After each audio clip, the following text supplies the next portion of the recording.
She moved between the worn vinyl booths with practiced efficiency, refilling coffee cups and clearing plates with the automatic grace of someone who'd done this 1,000 times before.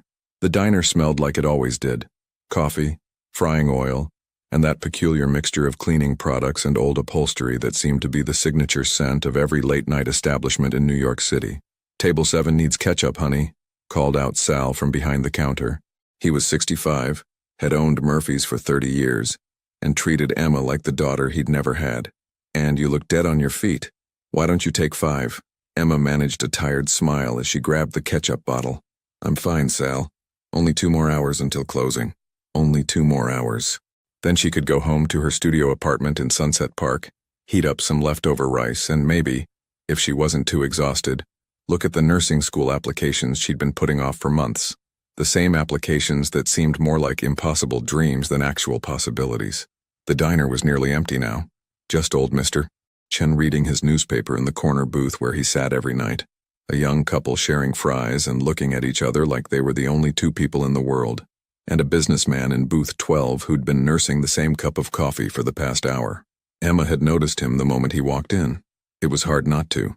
He carried himself differently than most of the people who came into Murphy's at 11 o'clock on a Tuesday night. Everything about him was controlled, deliberate. His coat was expensive. She could tell by the way it draped over his shoulders. His watch caught the fluorescent light every time he lifted his coffee cup, a subtle flash of silver that probably cost more than she made in 6 months. He was older than her, probably late 30s, with dark hair touched with gray at the temples, and eyes that seemed to notice everything while revealing nothing. Handsome in that intimidating way that made Emma feel self-conscious about the coffee stain on her uniform, and the way her hair was escaping from her ponytail. He'd been polite when she took his order. Just coffee and the meatloaf special. He'd said thank you in a voice that was quiet but commanded attention, and he'd left her alone after that, occasionally typing on his phone with the focused attention of someone handling important business. Emma had learned not to wonder too much about the customers who came through Murphy's doors. Everyone had their own story, their own reasons for being here. She had enough to worry about without adding other people's problems to the list. She was wiping down table 3 when the bell above the door chimed. 2 men walked in, and something in Emma's stomach tightened instinctively. Maybe it was the way they moved. Too purposeful, too focused. Maybe it was the way they scanned the room before their eyes locked onto booth 12. Maybe it was just that 6th sense you develop when you've spent enough time working late nights in a city that can turn dangerous without warning. The temperature in the diner seemed to drop 10 degrees. Sal looked up from where he was cleaning the grill, his usual friendly expression shifting to something more cautious. Mr. Chen's newspaper rustled as he glanced over the top, then slowly folded it and set it down. The young couple didn't notice anything, too wrapped up in their own world. The businessman in booth 12 noticed. Emma saw his shoulders tense slightly, saw the way his hand moved carefully to set down his coffee cup, but his face remained perfectly calm, almost bored. The 2 men walked straight toward him. They weren't rushing, but there was something predatory about their approach. One was tall and broad-shouldered, wearing a leather jacket that had seen better days. The other was shorter, wiry, with quick eyes that kept darting around the diner. Emma's heart started beating faster. She'd lived in New York her whole life. She knew when something was wrong. "Excuse me, gentlemen," Sal called out, his voice carrying that forced cheerfulness that barely masked concern. "What can I get for you? Coffee? Pie?" The tall one ignored him completely. They stopped at booth 12, and Emma saw the businessman slowly look up at them, with an expression of mild curiosity, as if 2 threatening strangers interrupting his meal was nothing more than a minor inconvenience. "Mr. Moretti," the tall one said, and his voice had an edge to it that made Emma's skin prickle. "We need you to come with us. Our boss wants to have a conversation." The businessman, Moretti apparently, took a slow sip of his coffee before responding. "I'm in the middle of dinner. Tell Castellano if he wants to talk he can make an appointment through proper channels." Emma was frozen near table 5, cloth still in her hand, watching this scene unfold with growing dread. She should move. She should go to the back, get away from whatever this was. But her feet wouldn't cooperate. "It wasn't a request," the shorter man said, and his hand moved to his jacket. Everything happened in slow motion, and too fast at the same time. The shorter man pulled out something that gleamed under the lights, metal, sharp, dangerous. Emma's breath caught in her throat. The young couple saw it, and the girl screamed. A short, sharp sound that cut through the air. Her boyfriend pulled her down under the table. Mr. Chen was already moving toward the door, faster than Emma would have thought possible for a man his age. Sal reached for the phone behind the counter, his hands shaking. Moretti didn't move. He sat there calmly, looking at the weapon being pointed at him like it was nothing more interesting than a menu. "You really want to do this here?" he asked quietly. "In front of witnesses?" "We'll handle the witnesses," the tall one growled. And that's when Emma moved. She didn't think about it, didn't plan it. Her mother used to say she had more bravery than sense, and maybe that was true. But what she saw in that moment wasn't a businessman in an expensive coat. She saw someone who might not leave this diner alive. She saw herself standing by and doing nothing, and she knew she couldn't live with that. The coffee pot was still in her hand from refills. It was nearly full, still hot from sitting on the burner. Emma took 3 quick steps forward and threw it. The scalding liquid hit the shorter man directly in the face and chest. He yelled, a sound of shock and pain, and stumbled backward, his hand releasing the weapon instinctively as he clutched at his face. For a split second, everyone froze in surprise. Then chaos erupted. The tall man lunged toward her, fury contorting his features. Emma stumbled backward, her hip hitting a table hard enough to bruise. She grabbed the heavy plastic tray from the nearest booth and swung it with all her strength. It connected with the side of his head with a hollow thud that made her arms vibrate. He staggered but didn't go down. His hand shot out and caught her wrist, squeezing hard enough to make her gasp. Emma tried to pull away, her heart hammering so hard she could hear it in her ears. Then Moretti was there. He moved with a speed and precision that seemed impossible for someone who'd been sitting calmly drinking coffee moments before. His hand clamped on the tall man's shoulder, yanking him away from Emma with enough force to send him crashing into the adjacent booth.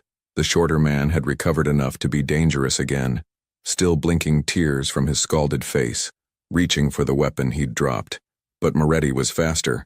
He kicked it across the floor where it skittered under the counter, then stepped between Emma and the 2 men. "Leave," Moretti said. Just one word, but it carried the weight of absolute authority. "Tell Castellano this conversation is over. If he wants to try again, he knows how to find me, but not here, not like this." The tall man pulled himself up, touching his head where Emma had hit him. His eyes were full of rage, but something else too. Calculation. He looked at Moretti, then at Emma, then back at Moretti. "This isn't finished," he said. "It is for tonight," Moretti replied, his voice never rising above conversational level. But there was steel underneath it, unmistakable and uncompromising. For a moment, Emma thought they might rush forward anyway. Her whole body was shaking with adrenaline, her mind racing through terrible possibilities. But then the shorter man tugged on his companion's sleeve, muttering something she couldn't hear. They backed toward the door, the tall one never taking his eyes off Moretti. "You're making a mistake, protecting her. She's seen too much now.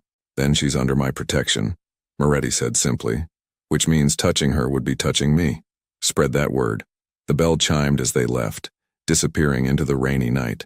Through the window, Emma saw them climb into a dark car that sped away, tires hissing on the wet pavement. The silence that followed was deafening. Emma's legs gave out, and she sat down hard on the nearest chair. Her hands were trembling so badly she had to clasp them together.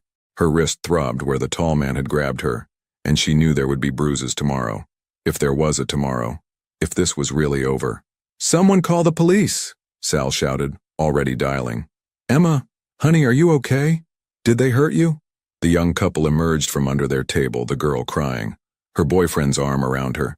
Mr. Chen had returned, peeking through the door cautiously before entering. Emma looked up to find Moretti standing in front of her. Up close, he was even more imposing. Tall, broad-shouldered, with an intensity in his dark eyes that made her breath catch for entirely different reasons than fear. "Are you hurt?" he asked, and his voice was gentler than she expected. Emma shook her head, not trusting herself to speak yet. Her throat felt tight, like she might cry or scream or laugh hysterically. The adrenaline was fading, leaving behind a shaky weakness and the slow, creeping realization of what had just happened. What could have happened? "That was incredibly foolish," Moretti continued, crouching down so he was at her eye level. "And incredibly brave. You might have saved my life." "I didn't," Emma started, then had to stop and swallow hard. "I didn't think. I couldn't let them." "I know." Something that might have been a smile touched his lips, though it didn't quite reach his eyes. "Most people would have run. You ran toward danger instead. That's rare. Sal rushed over with a glass of water, pressing it into Emma's hands. The police are on their way. Jesus, Mary, and Joseph, Emma, you scared 10 years off my life. What were you thinking? She was thinking someone needed help, Moretti said, standing up. And she helped. Not many people would have done that. The next 30 minutes passed in a blur. Police officers arrived, their radios crackling, their questions coming fast and methodical. Emma gave her statement 3 times, each time feeling more surreal than the last. Yes, 2 men came in. Yes, one of them had a weapon. No, she didn't know them. No, she couldn't identify them clearly. It all happened so fast. She noticed that Moretti's statement was similarly vague. He described the men but offered no theories about why they'd targeted him. Wrong place, wrong time, he said with a shrug. Maybe they thought I was someone else. Case of mistaken identity. The detective taking his statement didn't look convinced, but without evidence or a clear motive, there wasn't much they could do. They took the weapon as evidence, took photos of the diner, took everyone's contact information. You should go to the hospital, get checked out, one of the officers told Emma. Make sure you're not injured. I'm fine, Emma insisted, even though her wrist was swelling and her hip felt like she'd been hit with a baseball bat. Really? I just want to go home. Sal insisted on closing early, sending everyone home. You've had enough excitement for one night, sweetheart. Take tomorrow off too. Paid. Emma wanted to argue. She needed the money, but she was too exhausted. She nodded numbly, grabbing her jacket and bag from the back room. When she emerged, Moretti was waiting by the door. The police had left. The diner was empty except for Sal cleaning up broken dishes in the back. I'd like to give you something, Moretti said, pulling out his wallet. For your trouble, for your bravery. No, Emma said quickly, holding up her hands. No, that's not necessary. I didn't do it for money. I know you didn't. That's exactly why I want to give it to you. He pulled out several bills. Emma caught a glimpse of hundreds and held them out. Please, you put yourself in danger for a stranger that deserves recognition. Emma stared at the money. Part of her wanted to take it desperately. She was 2 months behind on rent. Her student loans were in default. She ate ramen 4 days a week. That money could solve so many immediate problems. But something about taking it felt wrong, like it would change what had happened, turn a moment of instinct and courage into a transaction. I can't, she said softly. Thank you, but I can't. Moretti studied her for a long moment, something like respect flickering in his eyes. Then he nodded slowly and put the money back in his wallet. Instead, he pulled out a single bill, $500, and placed it on the nearest table. Tip for the excellent service then, he said. Nothing to do with tonight. Just a generous customer appreciating good coffee and better meatloaf. Before Emma could protest, he was putting on his coat. You should take a cab home tonight, not the subway. It's late, and after what happened, he pulled out another bill, this time a 20, and pressed it into her hand. For the cab, non-negotiable. Emma found herself nodding, too tired to argue anymore. Moretti paused at the door, looking back at her with an expression she couldn't quite read. What's your name? Emma. Emma Hayes. Emma Hayes. He repeated it like he was committing it to memory. You're a very remarkable young woman, Emma Hayes. Thank you for tonight, I won't forget it. And then he was gone, stepping out into the rain. Through the window, Emma saw a sleek black car pull up immediately. Someone opened the door for him. He climbed in, and the car disappeared into the night. Did he leave the tip? Sal called from the back. Emma looked at the $500 on the table. Yeah, she said quietly. He left a tip. Sal came out, saw the money, and whistled. Well, at least something good came out of tonight. You take that, sweetheart. Lord knows you earned it. Emma picked up the bill with shaking hands. $500. It was more than she made in a week, sometimes 2. It would cover most of her rent. It would let her eat something other than ramen. It would give her a little breathing room in a life that never seemed to have enough air. She should feel grateful, relieved, happy even. Instead, she just felt unsettled. Like something had shifted tonight, some invisible line had been crossed and she couldn't quite figure out what it meant. The cab ride home went by in a daze. Emma stared out the window at the rain-slicked streets of Brooklyn, the lights blurring together in streaks of red and gold. Her neighborhood looked different somehow, though nothing had actually changed. Same bodegas, same graffiti, same groups of people huddled under awnings smoking and talking. Her building was a walk-up in Sunset Park, 5 stories of worn brick and fire escapes decorated with laundry lines and potted plants that somehow survived New York winters. Emma climbed the stairs slowly, every muscle in her body suddenly remembering that she'd been on her feet for 14 hours and had gotten into an altercation with two dangerous men. Her studio apartment was tiny, barely 400 square feet including the bathroom, but it was hers. Sort of. She'd inherited the lease from her mother along with everything else. The medical debt, the maxed-out credit cards, the student loans that Emma had co-signed when she'd naively believed she'd become a nurse and be able to pay them off easily. Emma locked the door behind her, deadbolt, chain, doorknob, and leaned against it, finally allowing herself to break down a little. Her hands were still shaking. Her wrist was definitely bruised, purple marks in the shape of fingers already forming. Her hip throbbed with every breath, but she was alive. She was home. She was okay. She heated up some leftover rice in the microwave, took 2 ibuprofen with tap water, and collapsed onto her bed without even changing out of her uniform. The adrenaline crash hit her like a wave, pulling her under into exhausted darkness. She dreamed of dark eyes and expensive watches, of coffee pots and weapons, of rain and danger, and a voice saying, "You're under my protection now." Emma woke at 3 in the morning to use the bathroom. On her way back to bed, half asleep, she noticed something white under her door. Her heart jumped into her throat, suddenly wide awake. She crept to the door silently listening. No sounds from the hallway, no shadows visible under the crack.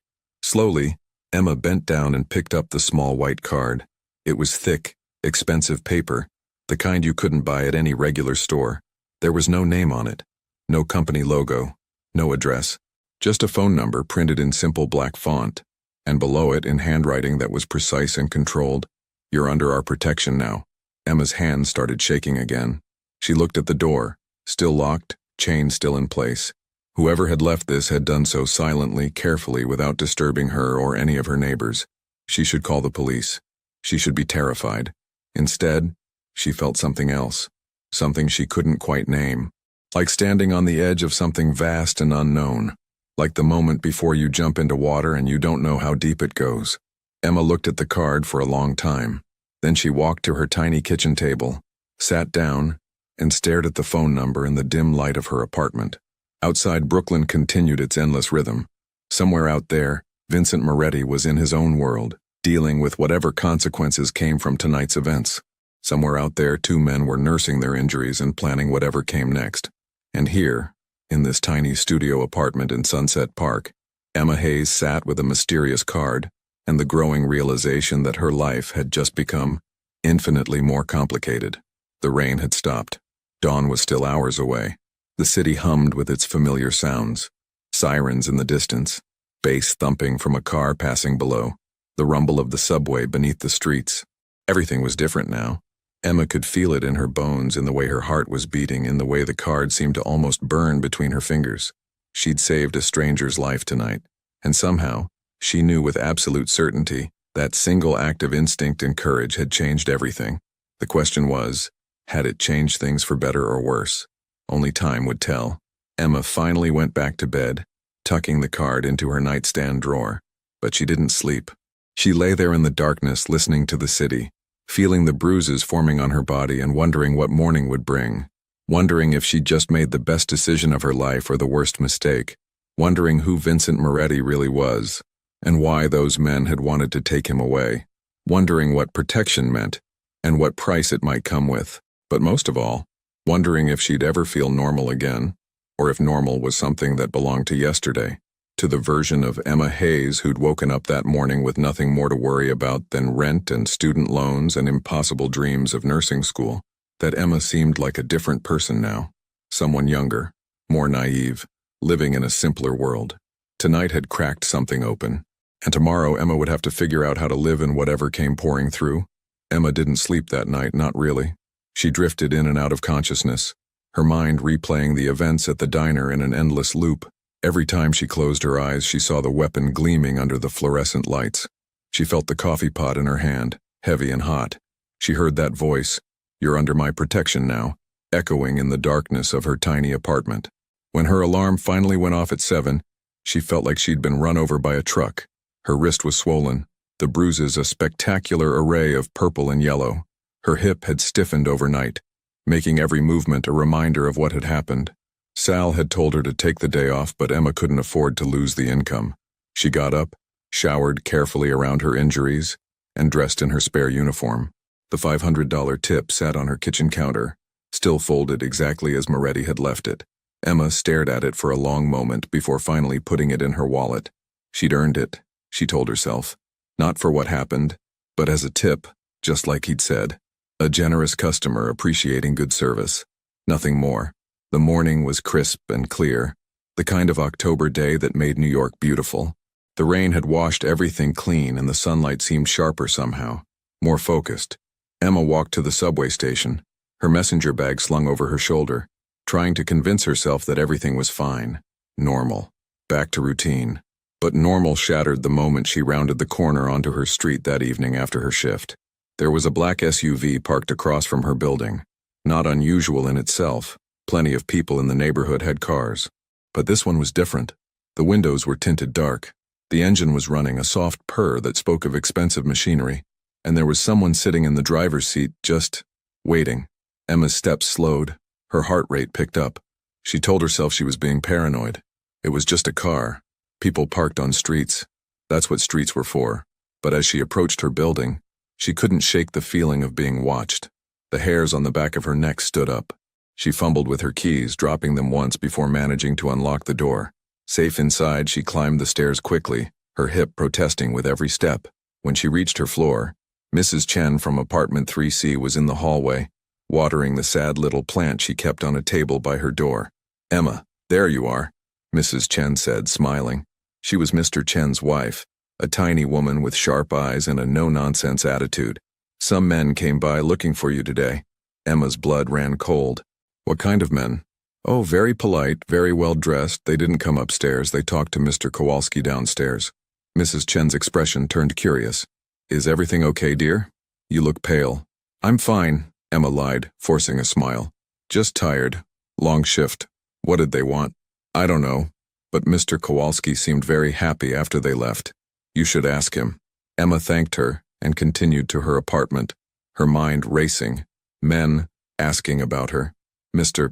Kowalski, her landlord, happy about something. The SUV outside, the card under her door. "You're under our protection now." She locked herself inside her apartment and went straight to the window, carefully pulling back the curtain just enough to peek out. The SUV was still there. As she watched, a second one pulled up and parked behind it. Emma's hands were shaking again. This wasn't her imagination. This was real. This was happening.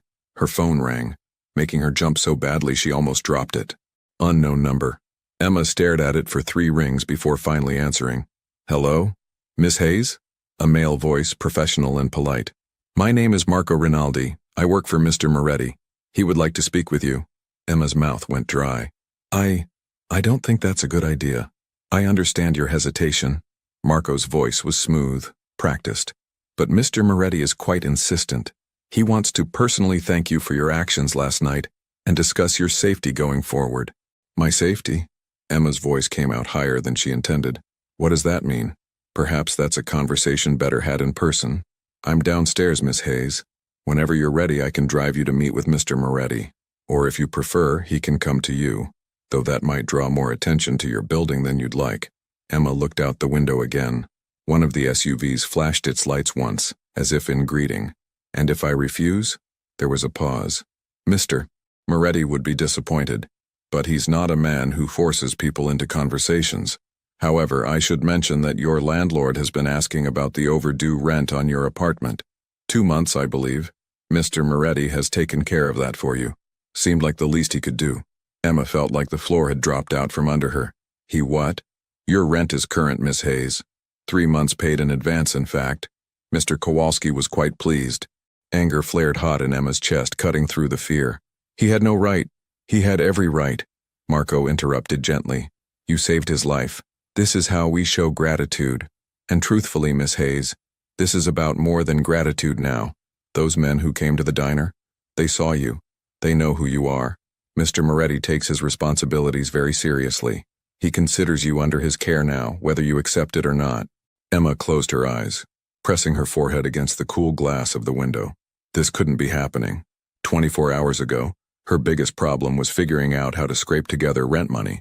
Now she had mysterious men paying her bills and parking outside her building. Just a conversation. Marco continued. 1 hour of your time. You can ask any questions you want. If after that you want nothing to do with us, Mr. Moretti will respect that decision. But he does want to talk to you. Please, Miss Hayes. Emma thought about the card in her nightstand, the phone number she'd been staring at all day. Part of her had known this moment was coming. Where? She asked quietly. There's a restaurant in Carroll Gardens. Piccolo Paradiso. Very nice place. Closed tonight for a private event, so you'll have privacy. I'll drive you there, wait while you talk, and drive you home after. You have my word, you'll be perfectly safe. Emma laughed, but it came out bitter. The word of a stranger. That's supposed to reassure me?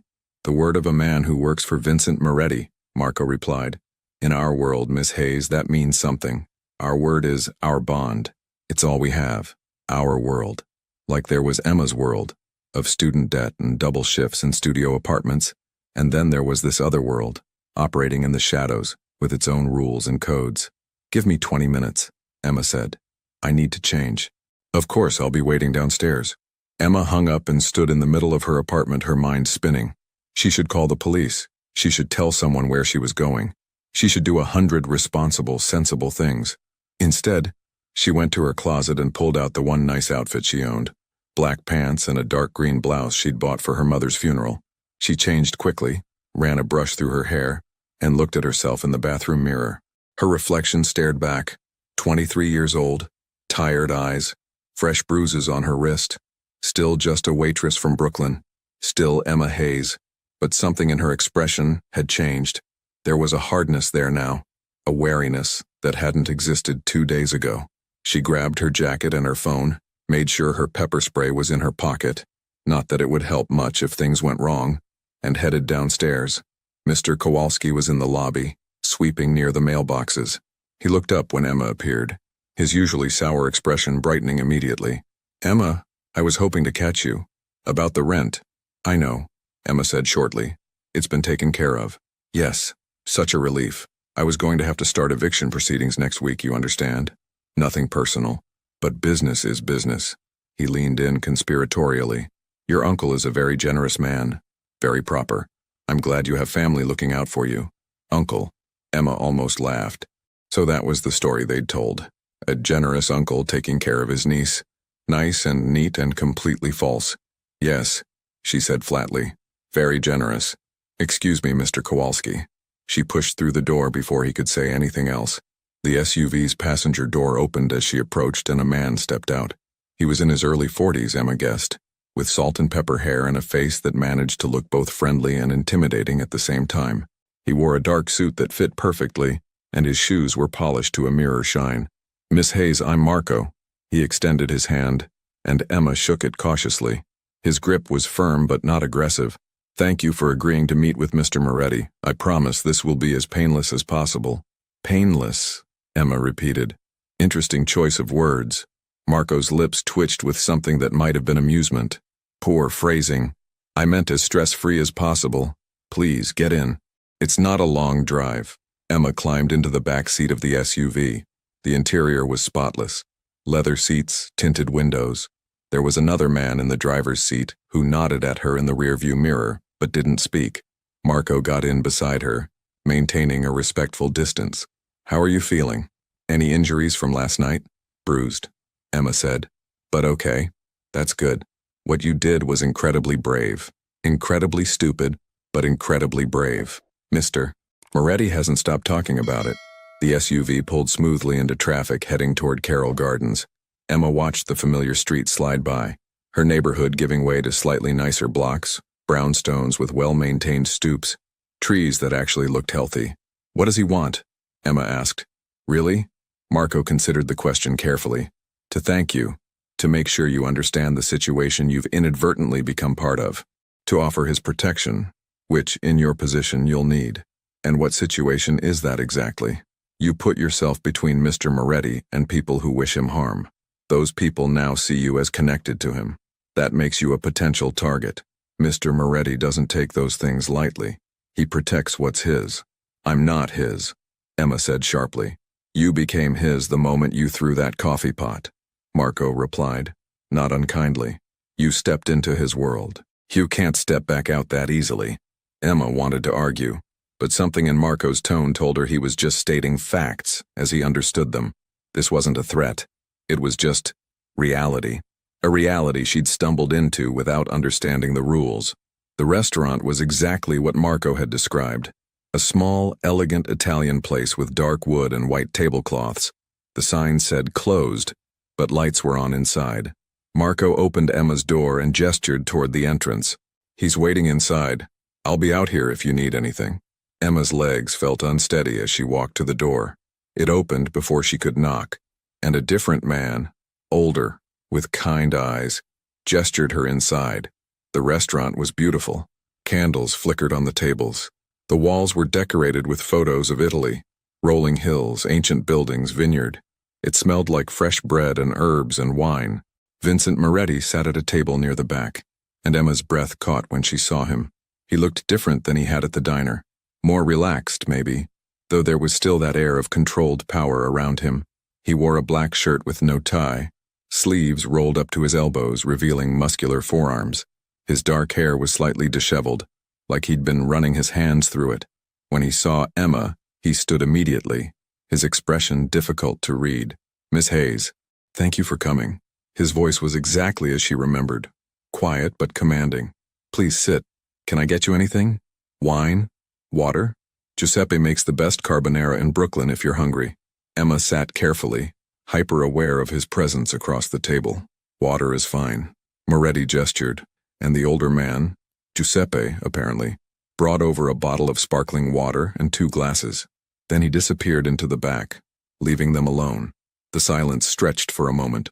Moretti poured water for both of them, his movements precise and graceful. Finally, he looked up and met Emma's eyes directly. "How's your wrist?" Emma reflexively touched the bruises, now partially hidden by her sleeve. "Sore, but it'll heal. I'm sorry you were hurt." Something flickered across his face. Genuine regret. "That should never have happened. You should never have been put in that position." "I put myself there," Emma said. "Nobody forced me." "No, you chose to help a stranger when you could have run. When you should have run." Moretti leaned back, studying her. "Why?" Emma had asked herself that question 100 times since last night. "I don't know. Instinct. My mom was a nurse before she got sick. She always said if you can help, you help. I guess it stuck. Your mother was a wise woman." "She was." Emma's throat tightened. "She died 18 months ago. Cancer. That's why I'm drowning in medical debt instead of finishing nursing school. But I guess you already know that, don't you?" Moretti didn't deny it. "I make it a point to know about people who saved my life." Emma Hayes, 23, worked 3 jobs while taking care of her mother during her illness. Tried to continue nursing school but had to drop out when the bills became too much. Currently working double shifts at Murphy's Diner to try to stay afloat. No other family. No boyfriend. Lives alone in a studio apartment in Sunset Park. Hearing her life summarized so clinically made Emma feel exposed. Vulnerable. Sounds pretty pathetic when you put it that way. "It sounds remarkable," Moretti corrected. "You've been surviving on your own, carrying burdens that would crush most people, and you still had enough courage and compassion to risk your life for a stranger. That's not pathetic, Miss Hayes. That's extraordinary." Emma didn't know what to say to that. She took a sip of water, buying time. "Why did they come after you? Those men at the diner?" "Because I made decisions they didn't agree with. Because there are people in this city who think I'm becoming too powerful, too influential. Because power struggles are messy and sometimes they spill over into public spaces." Moretti's expression was carefully neutral. "I should have been more careful. Should have seen it coming. Should never have put other people at risk." "What do you do, Mr. Moretti?" Emma asked. "For a living, I mean." A slight smile touched his lips. "I'm a businessman. I own several legitimate enterprises. Restaurants, construction companies, import-export businesses. I also facilitate certain arrangements between parties who prefer to operate outside traditional channels." "You're being vague."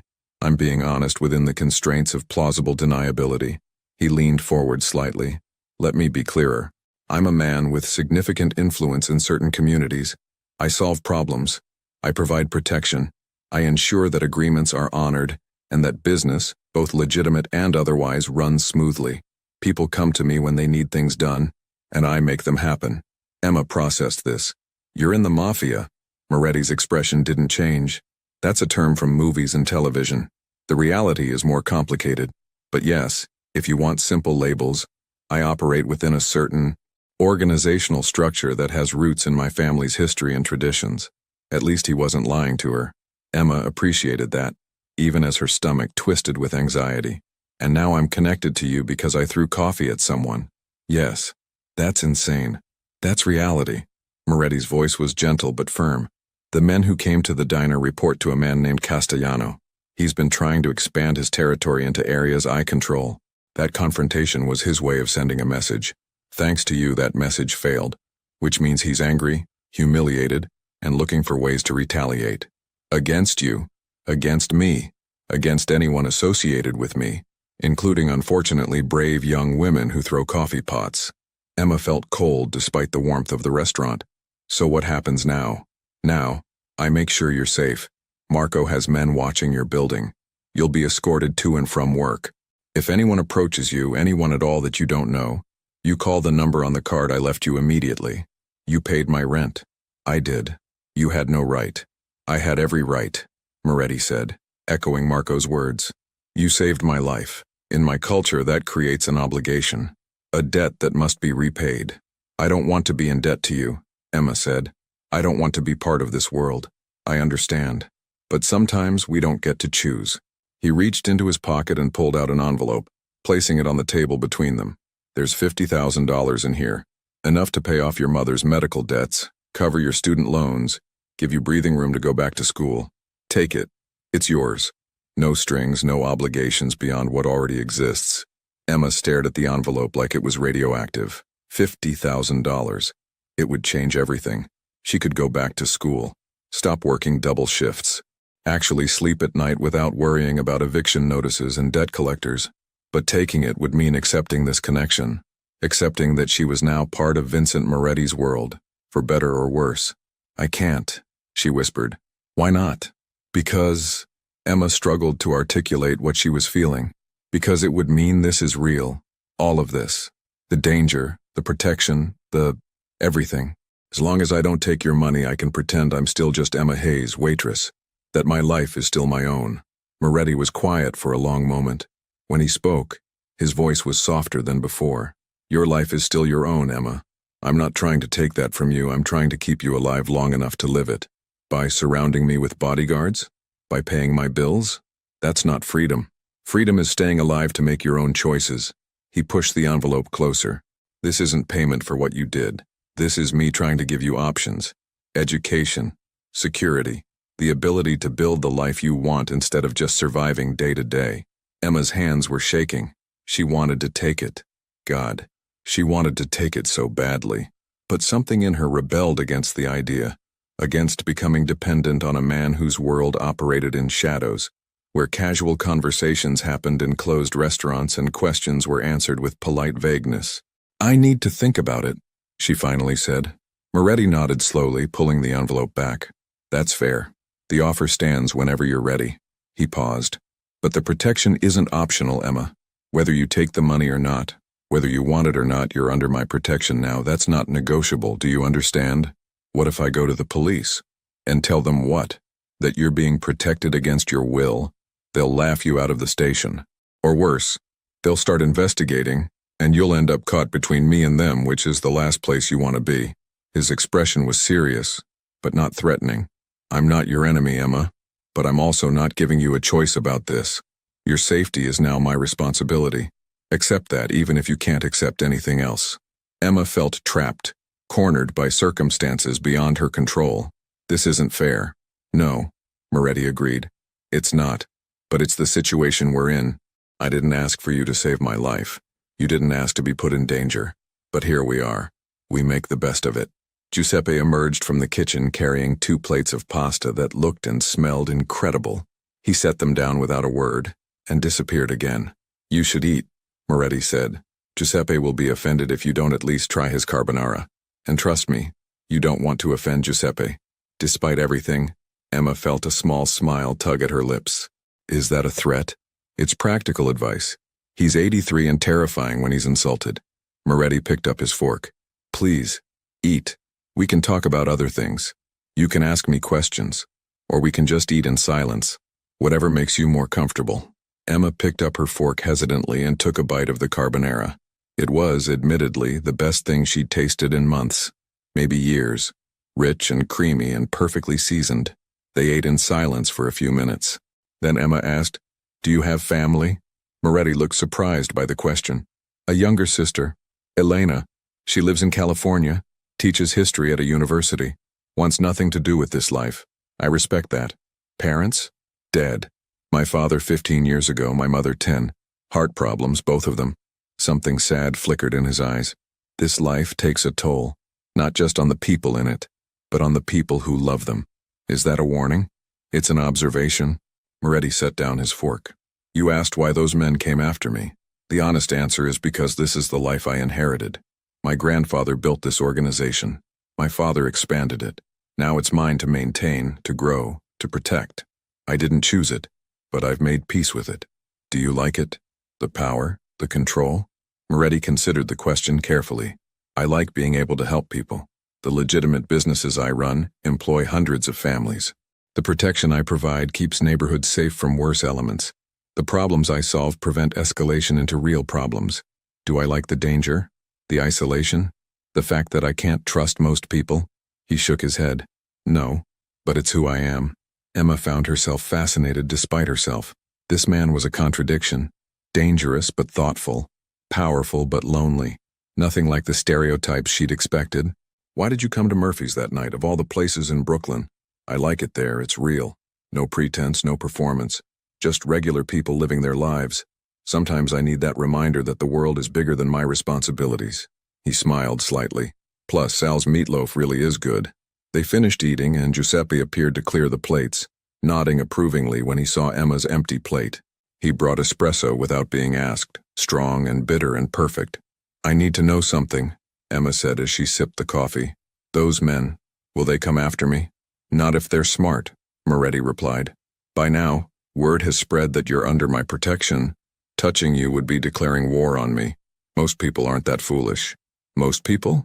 Castellano is unpredictable. He makes emotional decisions, which makes him dangerous. That's why I'm being cautious. Moretti finished his espresso and set down the cup. I won't lie to you, Emma. There's some risk, but I'm doing everything I can to minimize it. Emma felt the weight of his words settling over her. This was her life now. Risk, protection, watching over her shoulder. All because she'd done what her mother had taught her. Help when you can.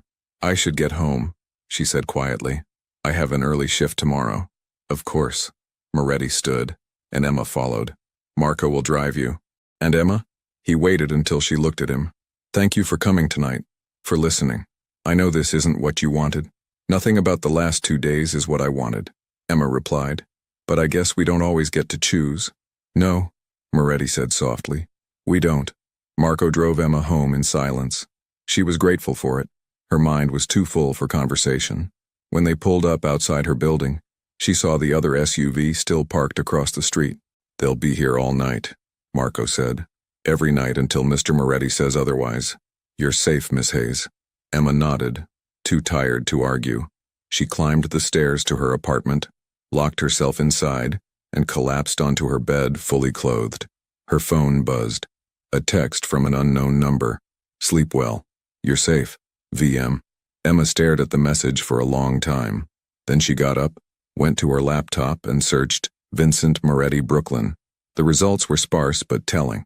A few mentions in news articles about community investment. A photo from a charity event. Moretti in a tuxedo shaking hands with the mayor. References to his construction companies, his restaurants. Nothing explicit, but reading between the lines, the picture was clear. Vincent Moretti was powerful, connected, influential, the kind of man who operated in spaces where official records didn't reach. Emma closed her laptop and looked out the window at the SUV below. Protection, prison, maybe both. She'd saved a stranger's life and become part of a world she didn't understand. Now she had to figure out how to survive it, and whether she could do so without losing herself in the process. Outside, Brooklyn continued its endless rhythm. Inside, Emma Hayes lay awake in the darkness, wondering what tomorrow would bring, and whether she'd made the biggest mistake of her life, or somehow stumbled into something that might actually save her. Only time would tell. 3 weeks passed, and Emma's life became a strange balancing act between two realities. In one reality, she was still Emma Hayes, waitress at Murphy's Diner. She still worked her shifts, still poured coffee and took orders, still cleaned tables and made small talk with regulars. Mr. Chen still came in every night with his newspaper. Sal still called her honey and worried about her working too hard. The young couple from that night never returned, but new customers filled the booths and life at the diner continued its familiar rhythm. In the other reality, the one that existed in the spaces between, Emma was constantly aware of the black SUV parked across the street, the well-dressed men who seemed to materialize whenever she left work, the way certain people in the neighborhood now nodded at her with a new kind of respect that made her uncomfortable. She hadn't taken Moretti's money. The envelope still sat in her apartment, untouched, a constant reminder of choices she hadn't made. But she'd noticed other changes. Her electricity bill had been mysteriously reduced. The bodega owner on her corner suddenly refused to let her pay for groceries. Her landlord had stopped mentioning rent entirely. Moretti's influence was everywhere, invisible but undeniable, wrapping around her life like morning fog. Emma told herself she hated it, told herself she was waiting for the right moment to confront him, to demand he stop interfering. But another part of her, the part that had lain awake at night worrying about eviction notices and shut-off warnings, felt a guilty relief she couldn't quite suppress. It was a Tuesday evening, 3 weeks and 2 days after the incident, when Vincent Moretti walked into Murphy's Diner again. Emma was refilling the salt shakers when the bell chimed. She looked up automatically, and her breath caught. He stood in the doorway, dressed more casually than before. Dark jeans, a gray sweater, a leather jacket that probably cost more than her monthly salary. He looked almost normal if you ignored the way he carried himself, that quiet confidence that commanded attention without demanding it. Their eyes met across the diner. Emma felt her heart skip in a way that had nothing to do with fear. Sal noticed him too. "Mr. Moretti? Welcome back. Your usual booth? If it's available, Sal. Thank you." Vincent's voice was warm, genuine.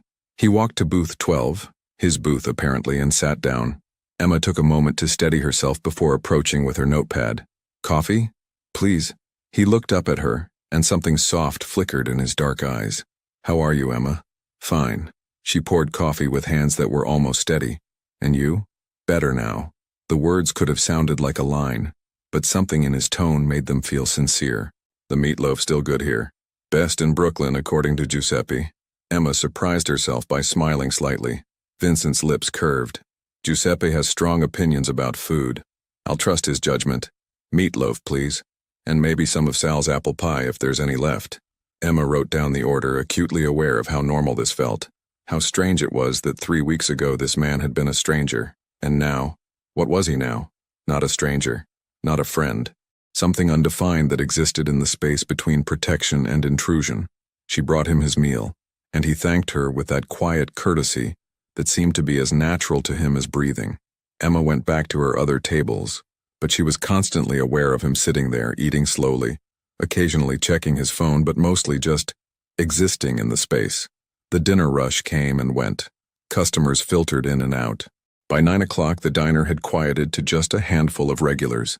Vincent was still there, working on his second cup of coffee, reading something on his tablet. Emma was wiping down a table near his booth when he spoke. "Can you sit for a minute?" She glanced at Sal, who waved her off. "Go ahead, honey, it's slow." Emma slid into the booth across from Vincent, feeling awkward and too aware of how close they were in the small space. "Is something wrong?" "No, I just—" He paused, seeming to choose his words carefully. "I wanted to see how you're doing. Really doing.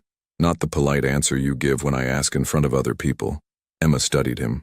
In the fluorescent light of the diner, she could see the fine lines around his eyes, the slight shadow of exhaustion that makeup or money couldn't quite hide. "I'm adjusting," she said honestly. "It's strange, knowing people are watching, feeling like I'm not quite in control of my own life anymore." "I know the feeling." Vincent's expression was rueful. "I've lived with it for 15 years. It doesn't get easier, but you learn to adapt." "Is that supposed to be comforting?" "It's supposed to be honest." He wrapped his hands around his coffee cup. "I could tell you it's temporary, that eventually things will go back to normal, but that would be a lie. This is your normal now, at least for the foreseeable future." Emma appreciated the honesty, even as it made her chest tight. "Do you ever regret it, the life you have?" Vincent was quiet for a long moment, his dark eyes distant. "Every day, and never. It's complicated. Explain it to me." He seemed surprised by her directness, But then he leaned back, considering. I grew up in this world. My grandfather started with nothing, came to America from Sicily with $5 and a dream, built a small import business that grew into something bigger. My father expanded it, made connections, gained influence. By the time I was born, the Moretti name meant something in Brooklyn. Emma listened, fascinated despite herself. I was supposed to go to law school, Vincent continued. That was my plan. Be the legitimate face of the family, help move everything into legal channels. Then my older brother Marco, not the Marco you met, different Marco, he was killed. Accident, officially, but we knew better. Someone wanted to send a message to my father. His jaw tightened slightly. I was 23, same age you are now, and suddenly I had to choose. Walk away and let the family business crumble, or step up and learn how to survive in a world I hadn't fully understood until that moment. You chose to stay. I chose loyalty, responsibility, family. Vincent's eyes met hers. Same reasons you dropped out of nursing school to take care of your mother. Sometimes we don't choose our paths. They choose us. The comparison hit Emma hard. She'd never thought of it that way. But he was right. She'd made her choice out of love and duty just as he had. The difference was the world they'd chosen to operate in. But you have power, Emma said. You could walk away now if you wanted. Could I? Vincent's smile was sad. The moment I try to leave, I become a target, a weakness someone can exploit, and everyone connected to me becomes vulnerable. My sister in California is safe because I'm here, maintaining the balance. If I disappeared, she'd be used against me. That's how this works. Emma felt a chill. That's a prison. It's a responsibility I accepted. And honestly, he leaned forward slightly. I'm good at it. I protect people. I keep neighborhoods safe. I make sure families can run their businesses without being exploited. There's honor in that, even if the methods aren't always conventional. Before Emma could respond, her phone buzzed in her pocket. She pulled it out and saw an unknown number. Her stomach tightened. Unknown numbers hadn't been good news lately. Answer it, Vincent said quietly, his expression suddenly alert. Emma swiped to answer. Hello? Emma Hayes? A woman's voice, professional and cold. This is Detective Lisa Morrison with the NYPD. We need to talk to you about an ongoing investigation. Emma's eyes widened. She looked at Vincent, who had gone very still. An investigation? Into organized criminal activity in Brooklyn. Specifically, into Vincent Moretti and his known associates. You've been seen in his company multiple times. We'd like to ask you some questions. Can you come to the precinct tomorrow morning? Emma's mouth went dry. I don't know anything about. We'll determine that when we talk. 10 a.m. tomorrow. Here's the address. The detective rattled off a location. Don't be late, Miss Hayes. And don't discuss this conversation with anyone, especially not with Mr. Moretti. The line went dead. Emma set her phone down slowly, her hands trembling. The police want to talk to me. About you. Vincent's expression didn't change, but something hardened in his eyes. That was inevitable. Castellano must have made noise, drawn official attention. They're looking for leverage. What do? You go. You answer their questions honestly. You tell them you're a waitress who witnessed an incident and that I've been grateful. Nothing more. His voice was calm, steady. They can't prove anything because you don't know anything. You're not part of my organization. You're a civilian who did a good deed. But they'll ask about the protection, the men watching my building. You tell them you felt unsafe after the incident, and a grateful customer offered to ensure your security. That's not illegal. Vincent reached across the table, his hand hovering near hers but not quite touching. Emma, listen to me. They're going to try to scare you, pressure you, make you feel like you're in trouble. But you're not. You haven't done anything wrong. Except refuse to cooperate? You're not refusing anything, you're simply telling the truth. You don't have information about my business dealings because you're not involved in them. His eyes held hers. Trust me on this. I've been through it before. Emma pulled her hand back, wrapping her arms around herself. This is exactly what I was afraid of. Getting caught between you and everything else. I know. And I'm sorry. Vincent's voice was genuine. But you'll get through it. Tomorrow you go to the police, you answer their questions, and you walk out. Then life continues. Does it? Emma's voice cracked slightly. Or does it just get more complicated? Vincent didn't have an answer for that. They sat in silence for a moment, the weight of unspoken things filling the space between them. Finally, Emma stood. I should finish my shift. Emma. She paused, looking back at him. Vincent's expression was intense, concerned. If you need anything, advice, support, just someone to talk to, call me, day or night. I meant what I said about protection. That includes protecting you from the fallout of knowing me. Emma nodded and walked away, her mind spinning. She finished her shift on autopilot, barely aware of the customers or Sal's concerned questions. When closing time came, Marco was waiting outside to drive her home, as he had been every night for 3 weeks. In the SUV, Emma asked, "Did you know about the police?" Marco's expression in the rearview mirror was carefully neutral. "We anticipated it. Moretti prepared you as well as he could. He didn't prepare me for how scared I'd feel. Fear is natural. Just remember, you're not the target. You're collateral. They want Moretti, not you. Tell the truth, and they'll have nothing." But as Emma lay in bed that night, staring at the ceiling, she wondered if the truth was really that simple. The truth was that she'd saved Vincent Moretti's life, that she thought about him more than she should, that some part of her was drawn to his quiet intensity, his unexpected gentleness, the way he carried the weight of his world with dignity. The truth was that she was starting to care, and that scared her more than any police interrogation. The next morning, Emma dressed in her most professional outfit and took the subway to the precinct. Detective Morrison was exactly what Emma expected. Sharp-eyed, no-nonsense, with a skepticism that radiated from every pore. The interrogation room was small, cold, smelling faintly of industrial cleaner. Emma sat across from the detective, trying to keep her hands from shaking.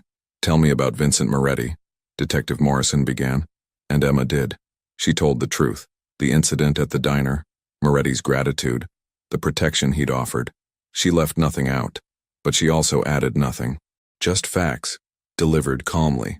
"And you expect me to believe you know nothing about his criminal activities?" "I'm a waitress," Emma said simply. "He's a customer who was grateful. That's all I know." The detective leaned forward. "Emma, Vincent Moretti is dangerous. He's connected to organized crime, racketeering, extortion. People around him get hurt. We can protect you, but you have to help us." "Protect me from what?" "He hasn't threatened me. He's been nothing but respectful. That's how people like him operate. They make you feel safe until suddenly you're complicit." Detective Morrison's eyes bored into Emma's. "We're offering you a way out. Witness protection if necessary. A clean break from the situation." Emma thought about her tiny apartment, her shifts at the diner, her dreams of nursing school.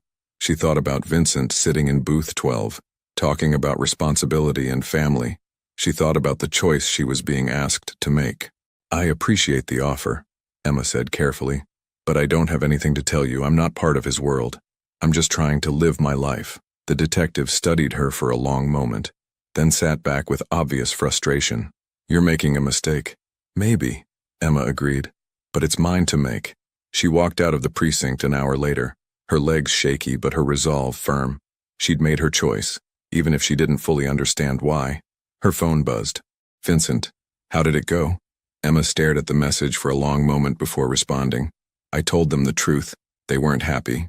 His reply came immediately. "Thank you. For everything. Dinner tonight? We should talk." Emma hesitated, her thumb hovering over the keyboard. She was crossing lines she'd promised herself she wouldn't cross, getting more involved, more entangled. But maybe she'd cross those lines the moment she threw that coffee pot. "Okay," she texted back. "Where?" The answer was simple. "I'll pick you up at 7. And Emma, standing on a Brooklyn street corner with the autumn sun warm on her face, realized she wasn't afraid anymore. Or maybe she was, but she was choosing to move forward anyway. Whatever came next, she'd face it with her eyes open. The crisis came on a cold November morning, exactly 1 month after the incident at Murphy's Diner. Emma was walking to work when Marco's car pulled up abruptly beside her. His usual calm demeanor was replaced by urgency. "Get in now!" Her heart raced as she climbed into the SUV. "What's wrong?" Castellano made his move. "There's going to be a confrontation tonight. Moretti wants you somewhere safe until it's over." Emma's hands went cold. "Where is he?" "Handling it. My job is getting you to take me to him." Emma's voice was firm, surprising even herself. Marco's eyes met hers in the rearview mirror. "That's not a good idea. I don't care. Take me to Vincent." Something in her tone must have convinced him. 20 minutes later, they arrived at an upscale building in Park Slope. Marco led her to a penthouse office where Vincent stood by floor-to-ceiling windows, phone pressed to his ear, his expression harder than she'd ever seen it. He turned when she entered, surprise flickering across his features. Emma, you shouldn't be here. Neither should you be handling this alone. She crossed the room, her fear transforming into determination. What's happening? Vincent ended his call, studying her intently. Castellanos planning something for tonight. I'm trying to prevent it from escalating. How? By meeting him, negotiating, finding a solution that doesn't put innocent people at risk. His voice was tight with tension. But there are no guarantees. Emma moved closer. Then don't go alone. Emma, listen to me. She placed her hand on his arm, feeling the tension coiled beneath. You've spent a month protecting me. Let me help you now. Not by fighting. I'm not built for that world. But by being there. By reminding you that there's something worth coming back to. Vincent's eyes softened, his hand covering hers. You don't understand what you're asking. I understand perfectly. I'm choosing this. Choosing you. Not the power or the danger. Just you, Vincent. The man who talks about responsibility and honor. Who protects his neighborhood. Who sits in a diner booth eating meatloaf because it reminds him there's more to life than business. For the first time since she'd known him, Vincent Moretti looked genuinely vulnerable. If I let you stay, if something happens, then we face it together. Emma's voice was steady. I'm done being protected from the edges of your life. If I'm part of this world now, then I'm all in. But on my terms. Vincent pulled her closer, his forehead resting against hers. Your terms? I keep working at the diner. I go back to nursing school when I'm ready. I maintain who I am. She looked up at him. And you let me in. Really in. No more vague answers or protective distance. If we're doing this, whatever this is, we do it honestly. A genuine smile touched his lips. Deal. The meeting that night was tense but ultimately successful. Vincent negotiated a truce.